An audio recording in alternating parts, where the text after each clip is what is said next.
The EU pushed Tuesday for Europe to draw up a blacklist of tax havens after the Paradise Papers revealed loopholes used by Apple and Nike as well as celebrities such as Formula One champion Lewis Hamilton.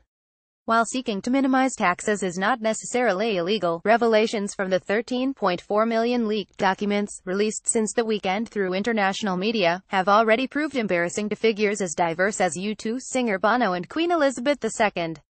The leaks, which add to revelations about how the global elite manage their money from the Panama Papers and LuxLeaks scandal, were center stage at a meeting of EU finance ministers Tuesday in Brussels.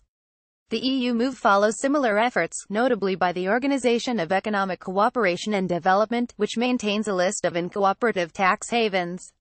EU countries have struggled for over a year to finalize a list of non-EU tax havens, with low-tax smaller nations such as Ireland, Malta and Luxembourg reluctant to scare companies away. But EU Economic Affairs Commissioner Pierre Moscovici, who is leading the blacklist effort, said Tuesday he wants it in place by the end of the year.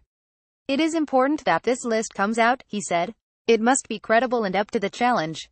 Sources said EU officials have warned about 60 countries that their tax policies may be at risk of blacklisting, demanding further information before November 18. U.S. tech giant Apple is the latest company to become embroiled in the leak, with the documents exposing how the iPhone maker shifted profits from one haven to another to minimize taxes. Apple, who says the move didn't save it money, used offshore law firm Appleby to move tens of billions of dollars from low-tax Ireland to Britain's Channel Islands when Dublin began tightening its tax laws in 2015, according to documents cited by the New York Times and BBC. A separate report in French daily Le Monde said sportswear giant Nike used a Dutch loophole to reduce its tax rate in Europe to just 2% compared with a 25% average for European companies.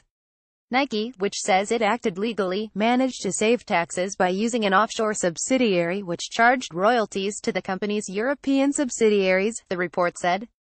Separately, the documents showed U.S. Commerce Secretary Wilbur Ross had a 31% stake in shipping firm Navigator Holdings, a partnership with Russian energy giant Sibur that is partially owned by Vladimir Putin's soninlaw Kirill Shamalov and Gennady Timchenko, the president's friend and business partner.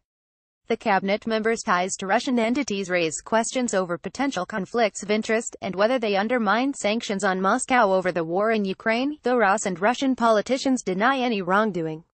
The so-called Paradise Papers documents, mainly from law firm Appleby, were first obtained by Germany's Suddeutsche Zeitung newspaper. They have since been shared with the U.S.based international consortium of investigative journalists ICIJ and other media.